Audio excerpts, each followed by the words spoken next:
Boa noite. Resolvi abrir no Instagram também, então às vezes eu olho para cima, para baixo. Meu nome é Cecília Frei, psicóloga transpessoal, terapeuta de casal, e hoje o nosso tema é como a gente vai perceber se a nossa estratégia está dando ou não certo. E o que a gente quer conseguir? O que todo mundo quer conseguir?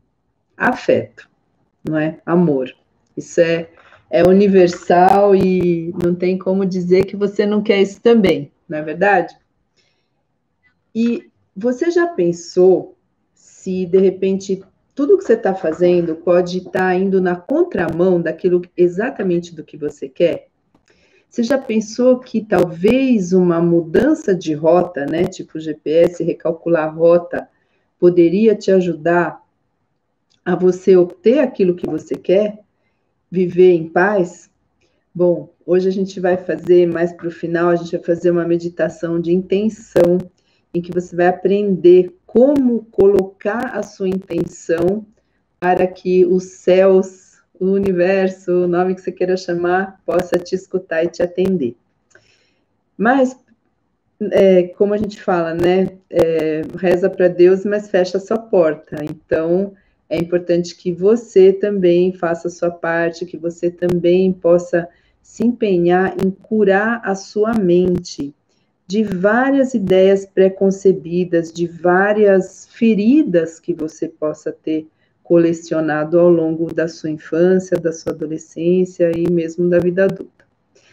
E algumas dessas feridas são, uma dessas feridas, aliás, uma das mais, assim, com raízes mais profundas e nefastas, é o abuso sexual. Então, só vou abrir um parênteses a esse respeito, porque muita gente não lembra, ou soterrou isso, ou, né, ou faz de conta que isso nunca aconteceu, ou às vezes é uma pessoa muito próxima da família, então melhor deixar para lá. E a gente, então, acaba falando, não aconteceu nada, não foi nada demais e tal. Só que grande parte da sua vida afetiva pode estar degringolada por conta de um abuso sexual ou vários anos de abuso que você possa ter sofrido. Então, para diferenciar abuso sexual de estupro, o estupro é por um estranho, é uma situação violenta e não é o abuso em si, né? É super traumático também, não estou tirando mérito. Mas eu estou falando daquele abuso perpetrado por uma pessoa de confiança, uma pessoa conhecida, pode ser até um genitor e um tia, enfim, e porque existem abusos também perpetrados por mulheres em meninas e também por mulheres em meninos. Então, isso não está excluído. E esse tipo de lesão, de marca em você, vai fazer com que você se sinta um objeto, porque foi assim que você foi tratada, como um objeto para satisfazer o prazer do outro. Então, você ficou com um estigma de você não ter desejo próprio, mas sim você precisar atender o desejo de outra pessoa. E muito raro, eu não conheço uma pessoa que sofreu abuso sexual e que não tenha se tornado um dependente afetivo, ou seja, um agradador, alguém que faz tudo pelo outro em detrimento de si mesmo, apesar de si mesmo e, inclusive, prejudicando a si mesmo para atender às vontades, às necessidades do outro. Então, isso é uma ferida que realmente ela tem raízes muito profundas. E num dos atendimentos dessa semana, a gente foi olhando quantas repercussões esse abuso tinha trazido para a vida da pessoa, ou seja, em quantas áreas da vida ela se sentia abusada. Muito comum também uma pessoa que sofreu abuso sexual ter muita raiva reprimida. porque ela ali no momento não pôde expressar essa raiva, essa indignação, e também de ter muita culpa, porque normalmente o corpo da criança responde, ele não tem moral, né? O corpo não tem moral, ele foi estimulado, ele responde, mesmo que moralmente aquilo não seja, né, adequado, vamos dizer assim. Então, essa questão da culpa também, oi, tudo bom, Gilma? Essa questão da culpa, ela acaba fazendo com que você projete essa culpa para fora, ou seja, a projeção faz a percepção. E o que a gente projeta? A gente, quando se apaixona, a gente projeta luz no outro, né? A gente projeta só coisas boas e tal, a gente vê no outro tudo o que a gente, às vezes, até nem reconhece na gente mesmo, mas que a gente tem, senão a gente não reconheceria no outro, né? E isso significa projetar luz. Mas quando a gente projeta sombra, né, quando a gente começa a se desapaixonar, né, parar de idolatrar o outro e a gente começa a se relacionar com a pessoa normal, né, vamos dizer, de uma forma mais comum, né, mais pé no chão, a gente começa a jogar culpas no outro, a jogar, né, a projetar culpa no outro. Isso é o que principalmente a gente projeta. E aí, qual vai ser o papel da pessoa que tem alguém que a maltrata, alguém que é culpada pela desgraça dela? Ela é a vítima, né? Então, essa é a primeira estratégia que eu queria apontar aqui. Então, se você quiser anotar, então, a estratégia de vítima não funciona para eu conseguir o afeto que eu tanto quero, né? Estratégia de vítima. E isso implica em estratégia de culpar o outro, achando que o outro vai em algum momento perceber e vai pedir desculpas e vai beijar meus pés e vai começar a fazer tudo o que eu quero como uma forma até de reparação. Então, essa estratégia também não funciona. Então, a estratégia de ser a vítima, a estratégia de culpar, andam juntos, né? Então, essa estratégia não funciona para obtenção de afeto. Outra estratégia que eu acabei de falar, né, que é uma das sequelas da pessoa que sofreu abuso, é a estratégia do agradador. Essa daí, ela é muito nefasta. Quando você começa a fazer mais pelo outro e se desrespeitar, né, fazer pelo outro apesar de você mesma, né, em detrimento de você mesma, você vai naturalmente acumulando raiva e ressentimento.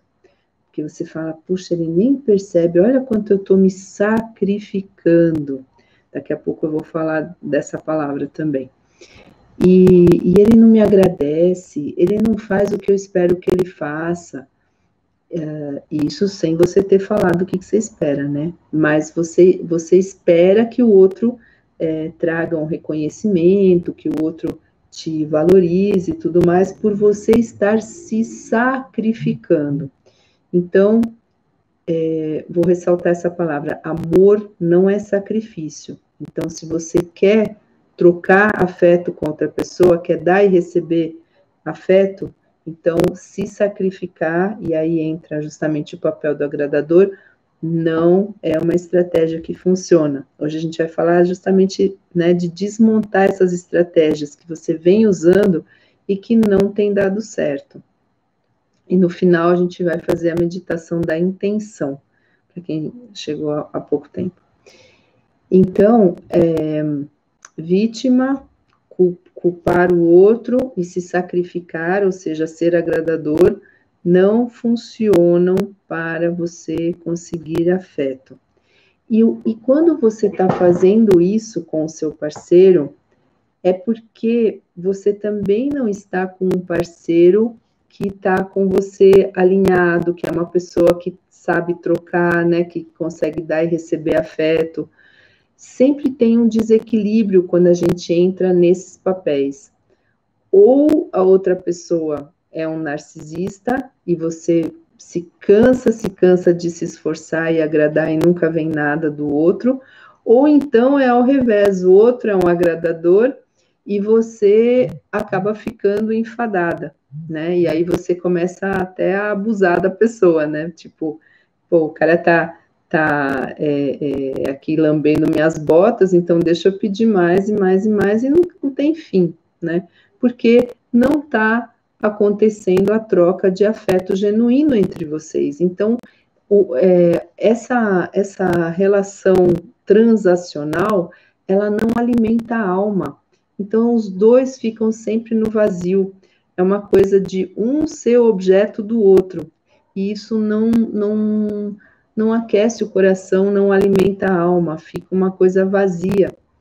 E aí, por mais que um agrade ou o outro agrade, não é uma coisa legal, porque tem sempre uma expectativa por trás, tem sempre uma forma por trás de que você quer, se é você que está nessa ponta, né, que você tem um parceiro que é o agradador, você vai querer sempre mais, você vai querer que ele te dê mais, que ele te mostre mais, que ele gosta de você, que ele te ama, enfim. E se você está na ponta que você é agradadora, então você também vai se esforçar, se esforçar, se esforçar, e do outro lado, né, já a pessoa meio que quase que acostuma que você está sempre ali, está sempre disponível, está sempre fazendo alguma coisa por ela, para ela, e aí né, os dois ficam vazios. E isso se chama o tal do grupo que eu já mencionei aqui várias vezes, que é o DASA, né? Gera uma dependência de amor e sexo, ou seja, em muitos casais acredita-se que o sexo bom, se o sexo é bom, o relacionamento é bom. Isso não é verdade, porque, de novo, é vazio. De novo, você fica com a questão de não ter o seu coração aquecido, de você não estar abastecida emocional, afetivamente. Então, essas estratégias, elas não vão levar a um afeto genuíno. E o que precisa ser cultivado para a gente ter esse afeto que aquece o coração? É a parceria, a solidariedade, a amizade, a cumplicidade, é você poder contar com o outro, mas sem essa coisa de uma relação de objeto, de fazer do outro o ar que você respira, ou que você seja o ar que o outro respira, essa relação transacional, né, enquanto você coça minhas costas, eu coço as suas, quando você parar de coçar as minhas, eu também paro de coçar as suas, né? Esse tipo de relação não abastece, não é de afeto legítimo. E o que as pessoas que vêm a mim, né, pedindo ajuda, elas têm me chamado a atenção. Me mude, mas não me mude. Ou seja, eu quero fazer terapia, mas eu não quero mudar nada em mim, né? Oi, Fernanda. Eu quero... outro dia uma entrou em contato, né? Eu sempre peço para deixar um áudio de até 3 minutos para me contar o que está acontecendo, como é que está, né, a situação do casal, porque ela falou que ela ainda estava casada, e ela frisou ao longo desses 3 minutos bem umas 3 vezes que ela não quer se separar. O parceiro é um ex-usuário, né? Ou seja, ele tá brecado, né? Há 1 ano, frequentando só o NA narcóticos, e ele maltrata ela de vez em quando, né? Ou seja, distrata ela, é grosseiro, tudo mais, de vez em quando, não sei com que frequência, enfim, mas ela quer estar lá para ajudá-lo, para fazer essa relação funcionar. Aí eu sugeri para ela, olha, se realmente só você se tratar, o que vai acabar acontecendo é que você vai começar a enxergar que essa relação, né, é transacional, ou seja, a pessoa, né, ela quer fazer tudo para poder voltar a usar a droga. Então, ela está passando um pano, muitas vezes, para ter um lar, para ter uma base, né, um QG, mas não necessariamente tem afeto acontecendo aí. Então, se só você se trata, você vai acabar desenvolvendo aquilo que a gente chama do distanciamento emocional e do desligamento emocional. Então, ao invés de você acabar conseguindo ficar com a pessoa, você que vai acabar querendo separar da pessoa, porque você vai ver que daquele mato não sai cachorro, ou seja, que por mais que você se esforce pela relação, né, pelo casal, se o outro não está fazendo a parte dele, a coisa desce a ladeira e desanda mesmo, né? Não dá para a gente se colocar num lugar de que a gente vai conseguir salvar um casamento onde o outro não está participando. Então, por isso eu enfatizei a terapia de casal, né? Eu sou terapeuta sistêmica de casal também, né? Não só individual. E aí ela parou a conversa, né? Tipo, eu queria... e aí a gente chama isso, na área de dependência química, de especializar-se. Ou seja, eu quero aumentar meu controle, eu quero poder controlar totalmente essa relação para que tudo saia do jeito que eu quero, e eu quero só os bônus, eu não quero os ônus, ou seja, eu não quero ter que olhar para mim, me trabalhar, né, ver o que eu estou fazendo com um usuário, né, que não está em tratamento, está só passando um paninho ali, né, frequentando narcóticos só para...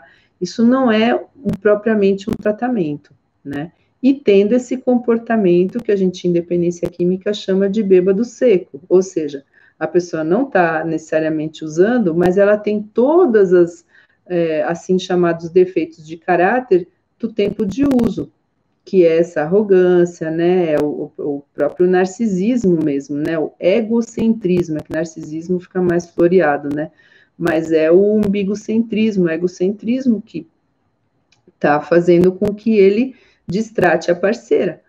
Então, ela simplesmente cortou a conversa, né, quando eu apontei para isso, né, que ele ainda estava muito doente na alma, embora ele aparentemente não estivesse usando, mas tem todos os comportamentos do uso. E bom, então esse é o pedido, né, me mude, mas não me mude, ou seja, faça com que eu consiga tudo o que eu quero, sem eu precisar mudar nada em mim. E aí fica muito difícil, né? Então, essa é outra estratégia que não funciona. Oi, Eloy. Oi, Natasha. Essa é outra estratégia, né? Estou falando de estratégias aqui que não funcionam para a obtenção de afeto. E a estratégia de querer aumentar o controle para que a relação seja como você quer, mas acreditar que você carrega 100% da relação nas costas é outra estratégia que não funciona para obter afeto. Então, quem perdeu o começo, vou convidar vocês para assistirem no canal Criando União, eu não sei como é que funciona aí no IGTV, enfim. Mas eu queria agora fazer essa meditação que eu acho de suma importância para a gente aprender a colocar a intenção para o universo, Deus, Espírito Santo, o nome que vocês queiram dar, não importa, mas essa instância, né, essa conexão com o divino, ela existe em cada ser humano, né? E também existe a outra parte, que é o egocentrismo, ou seja, todo mundo tem um pouco de tudo, né? Então, a gente chama essa mente conectada com a vontade divina de mente certa, e aquela mente que só pensa no próprio umbigo de pequeno eu, né? Ele quer mandar em tudo e acaba que põe os pés pelas mãos, porque realmente a única forma da gente ter felicidade autêntica, da gente ser realmente feliz, é quando a gente segue a vontade divina, que foi o que Jesus fez, né? Então, por isso que ele acabou, como diz lá no curso, ele não sentiu, né? O cara enfiou a lança, mas ele estava totalmente desidentificado de ser um corpo. Então, assim, eu não estou falando que a gente consegue viver aqui na 3D flutuando, né, achando que a gente não é um corpo. Mas, quanto mais a gente se desidentifica de acreditar que a gente é só um corpo, já ajuda muito, não é? Porque só o pequeno eu pode ser ferido, só o pequeno eu é o que sofre, né? As humilhações e tal e coisa. O nosso ser essencial, nosso eu superior, ou essa mente certa, né, que é a conexão divina, não nem toca, né, nessa parte nossa, né, que é essa essência. Não nem chega nela, porque é tão, né, é tão do pequeno eu, é tão de um outro domínio de realidade, vamos dizer assim, que não atinge o nosso ser essencial. Então, quando a gente quer alguma coisa, né, quando a gente quer a partir do nosso pequeno eu, né, os nossos desejos são mundanos, né? Puxa, mas, por exemplo, pode ter um desejo que satisfaça tanto o nosso pequeno eu quanto a nossa essência, que, por exemplo, é a paz de espírito. Porque o que adianta você ter um relacionamento movido por paixão, aquela coisa louca, mas você não ter paz de espírito? Então, assim, para concluir essa questão das estratégias, você escolher um parceiro com quem você não tem paz de espírito não é uma estratégia que funciona para você obter afeto. Porque o amor, liberdade, paz de espírito é um trinômio que anda junto. Então, não dá para ter um sem o outro. Então, essa questão de poder ter paz de espírito dentro de um relacionamento, poder relaxar, não estar sempre alerta, o que vai vir agora, o que ele vai falar, como é que ele vai me tratar agora? Aí hoje, será que ele está de bom humor ou mau humor? Ai, meu Deus, o que eu posso esperar? Isso é agônico, né? É uma agonia viver desse jeito. E ninguém precisa viver assim, né? Ninguém merece viver assim, isso é muito horrível. Então, vamos pensar em agora uma intenção que eu acredito que todos, né, da qual todos podem se beneficiar, que é a paz de espírito. Então, vamos intencionar paz de espírito no nosso relacionamento. Daqui a pouco eu vou guiar vocês para essa meditação, mas eu quero fazer uma ressalva. Se você está num relacionamento turbulento, que é uma gangorra emocional, que é um eterno, sabe, desassossego, que você nunca está tranquila, o cara vive, né, falando às escondidas com outras mulheres, você também vive pegando o celular para ver com quem que ele está conversando. Se você está num relacionamento assim, e você decide intencionar a paz de espírito, então se prepare, tá? Porque pode muito bem acontecer que a sua mente certa te oriente na direção da paz de espírito, e isso pode significar, talvez, não estar mais neste relacionamento, porque talvez o seu parceiro não queira te acompanhar em ter paz de espírito junto com você. Então, preste atenção aos sinais, porque isso pode acontecer, tá? Alguém até já saiu só de pensar em ficar sem um parceiro gangorra emocional, meu Deus, o que vai ser de mim, né? Então, porque a gente tem muito medo de perder, né? Tanto é que em PNL se fala assim, você não deve falar eu quero perder peso, porque o teu sistema não quer perder nada. Então, se você fala, eu quero ficar mais esbelta, ou seja, no seu diálogo interno, né? Eu quero ficar mais bonita, mais esbelta, eu quero caber naquele vestido XY, eu quero ficar com, sei lá, né? Aí você calcula quantos quilos a menos você quer ficar, aí teu sistema acata bem. Agora, se você falar que você vai perder peso, pronto, aí ele já, né? Então, porque o nosso psiquismo, né, a forma como esse pequeno eu funciona, porque é ele que está preocupado com o peso, né, não é o seu ser essencial. Então, ele não gosta de perder nada. Então, se a gente fala aqui que a paz de espírito pode levar você a uma outra situação, que pode ser um eventual distanciamento emocional, até um possível distanciamento físico desse parceiro vida louca com quem você está, aí a turma já fica, né? Então, assim, se acalma, né? Tudo a seu tempo. E vamos agora, então, simplesmente intencionar e observar o que acontece. E eu ficaria muito grata a quem pudesse me relatar o que acontece se ao longo de, sei lá, 3, 4 dias você intencionar paz de espírito, o que vai se movimentar na sua vida. Então, anota o meu e-mail, eu vou colocar aqui no... Eu não sei se eu consigo colocar no... Acho que não. No Instagram, enfim. Pode mandar um direct também no Instagram. E aqui, você pode fazer também um comentário no vídeo, né? Acho que é até mais fácil.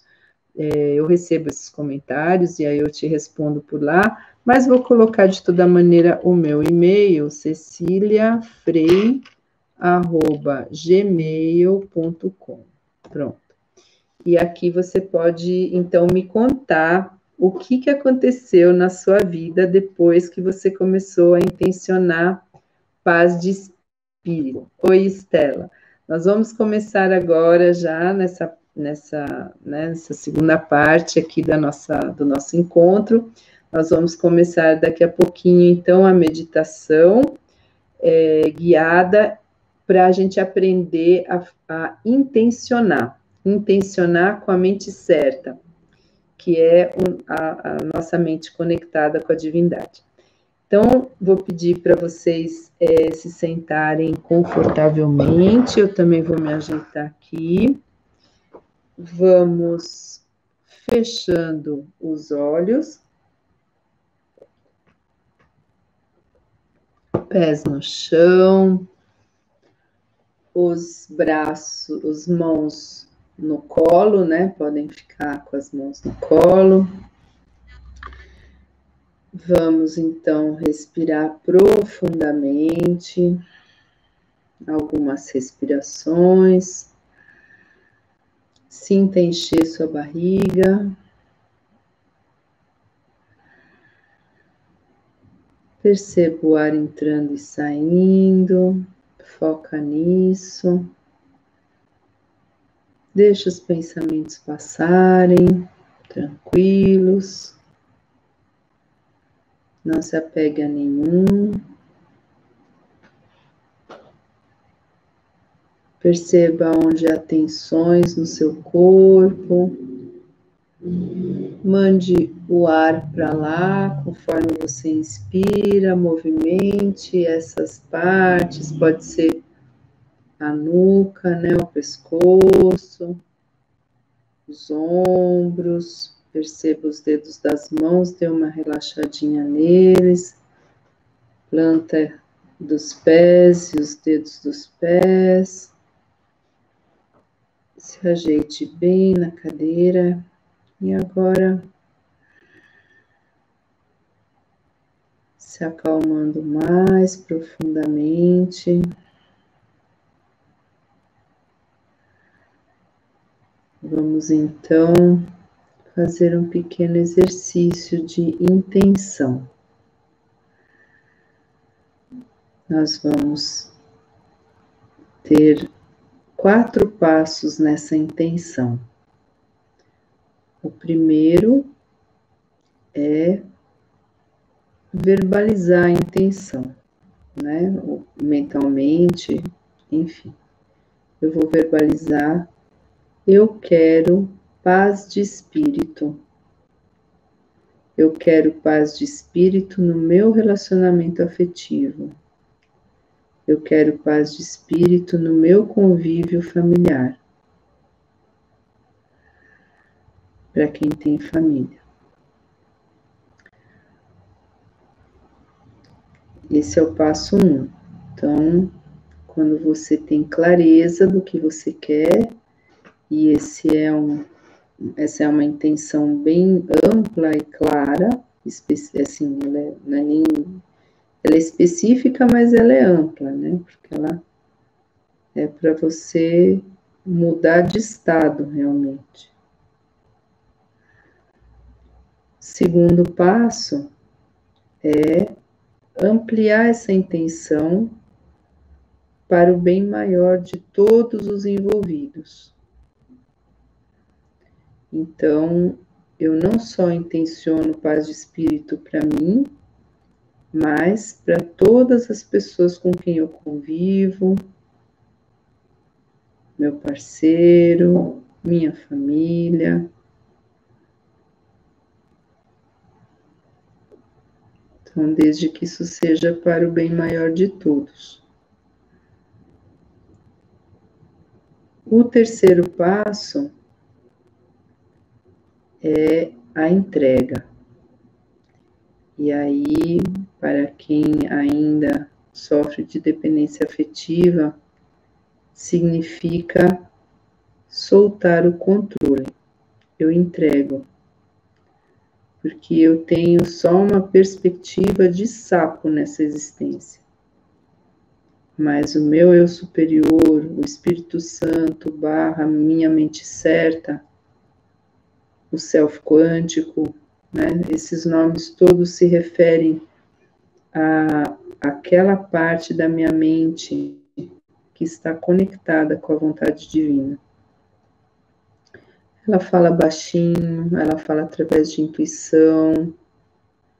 Então eu também preciso, além de soltar o controle do pequeno eu, também desenvolver uma escuta para essas intuições que vêm agora que eu estou entregando. Eu entrego para o meu eu superior, minha mente conectada, para que promovam essa paz de espírito, então, no tempo, né, e na forma como for o melhor para mim e para todos. Então eu solto, não é do meu jeito. E assim que eu fiz esses 3 passos, eu silencio. Então vamos ficar alguns instantes em silêncio, sentindo o alívio que é quando a gente solta o controle, porque a gente não sabe, então melhor a gente não interferir com o nosso pequeno eu. Então, respire esse alívio, respire a confiança, a gratidão, porque isso já aconteceu, já foi dado o start no processo.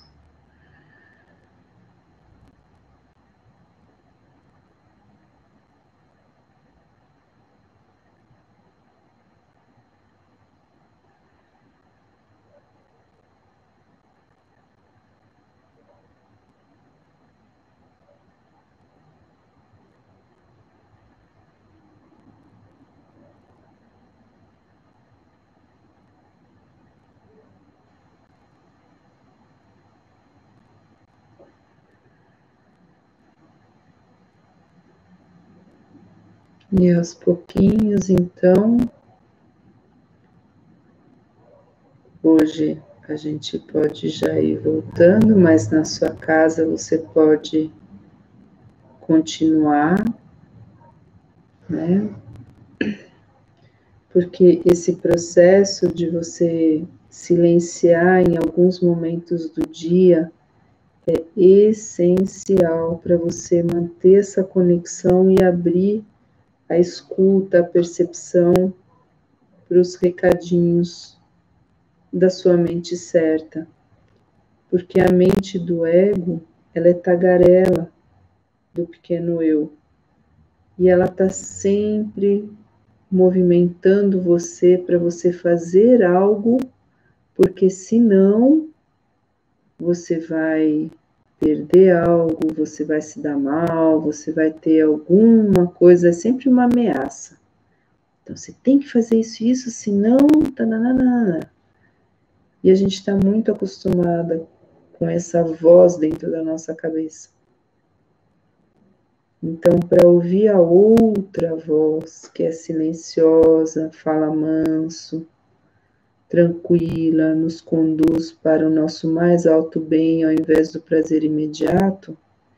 Então, para a gente poder ouvir essa voz, a gente precisa abrir algumas brechas no nosso dia para a gente poder silenciar. Se o seu dia estiver muito corrido e você estiver absolutamente sem tempo, você pode silenciar até durante a sua caminhada.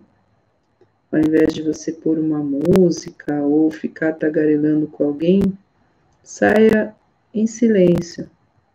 Mas isso não é suficiente. É muito importante também que você possa fazer o processo do ser e fazer alternados, né? Como o Amit Goswami chama, o dubi-dubi-du. Isso é muito, muito importante.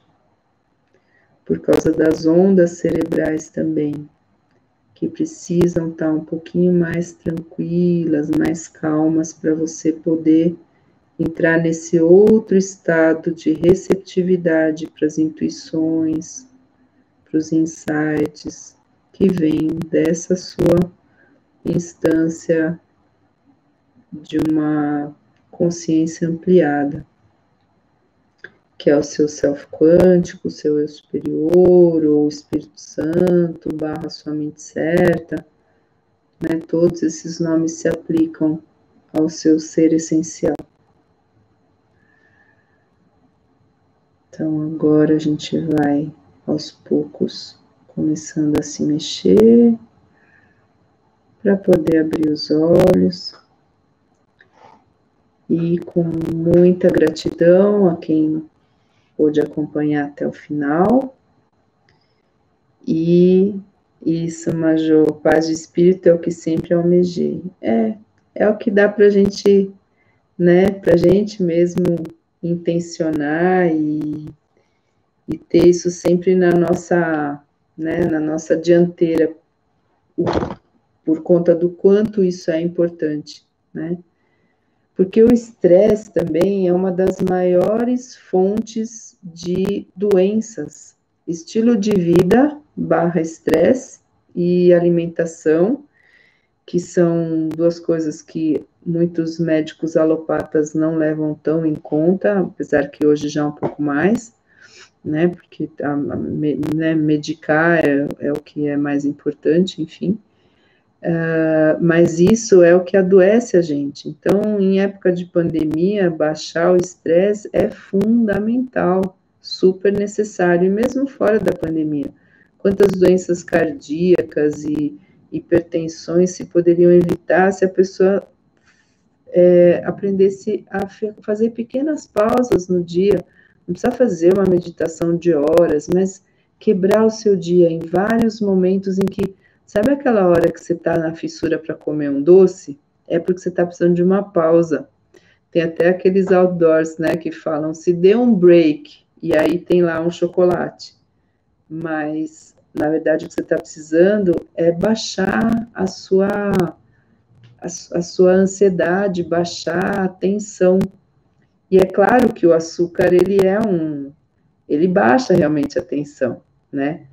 Mas ele engorda, ele faz mal, ele provoca diabetes, né? E você não mudou as suas ondas cerebrais, você não ficou receptivo para a voz da guiança divina comendo um chocolate, né? Você só deu um prazer imediato, né, para o seu corpo que está precisando de descanso, mas você não deu o que ele realmente precisava, né? Você fez um efeito band-aidzinho ali. Então, acostumar com essa forma mais calma de viver, essa forma mais tranquila, né? Para quem está em um relacionamento, como eu falei, gangorra emocional, isso seria uma estratégia, né? Super, super boa para você perceber se aquele relacionamento ainda realmente te traz alguma coisa. Porque se ele não te traz paz de espírito, o que mais ele está te trazendo? Ele está te trazendo tensão, nervosismo, controle, né? Você está ficando doida. E aí, você acha que isso é amor? Eu tenho um vídeo aí no meu canal, né? Que justamente fala, isto não é amor. E os comentários das minhas atendidas, como que você pode falar que eu não amo meu parceiro? Eu amo sim, não sei o quê. Mas é aquela coisa pegajosa, né? Aquela coisa agradadora. Então, a gente sabe que aquilo lá é muito mais uma relação transacional do que um verdadeiro afeto, né? Uma verdadeira troca de afeto. Então, eu vou dar uma boa noite para todos, todas, e nos vemos na sexta-feira que vem, se Deus quiser. Deus quiser, não, se o Espírito Santo quiser, nossa mente certa quiser. Então, uma boa noite e até. Quem gostou, compartilha, comenta, dá um joinha, que assim mais pessoas vão ter acesso a esse conteúdo. Tchau, gente. Boa noite.